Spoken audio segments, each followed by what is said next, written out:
In Proverbs chapter 19, verse 7, it is written, "The poor are shunned by all their relatives. How much more do their friends avoid them? Though the poor pursue them with pleading, they are nowhere to be found." These words are a reminder to all of us that we have an obligation to hear the pleadings of the poor, to hear their cries, to hear their demands for justice. And to be clear, the writer of Proverbs here is not just talking about those people who are poor because of economic poverty, but the poor who have no voice, the poor who are marginalized, the poor who are disinherited, the poor who are treated like cast dolls because of their color of their skin, or the poor who are treated like the wretched of the earth because of their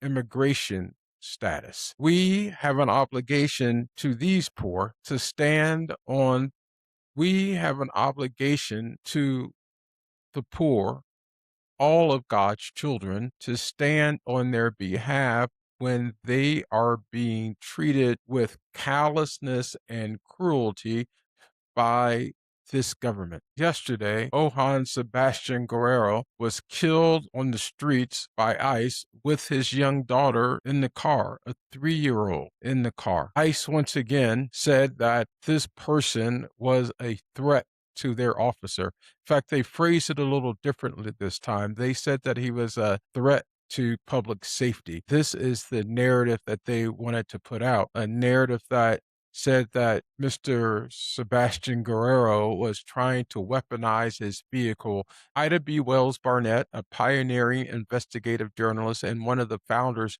of the NAACP, once wrote, "Those who commit the murders write the reports." That's why it's so important for us to call out ICE, to call out these false narratives and not just assume that what we're being told is the truth. It turns out now, as more and more video evidence comes out, that Mr. Joan Sebastian Guerrero was not weaponizing his vehicle, that he was authorized to live and work in the United States. There was no warrant out for his arrest. That's why it's so important for those of us who have a voice to speak out on behalf of the poor, to speak out on behalf of the marginalized. Thanks for taking time to watch. Remember to tell the truth, seek justice, and love the people. This is Faithful Witness. Subscribe to Faithful Witness and never miss an episode.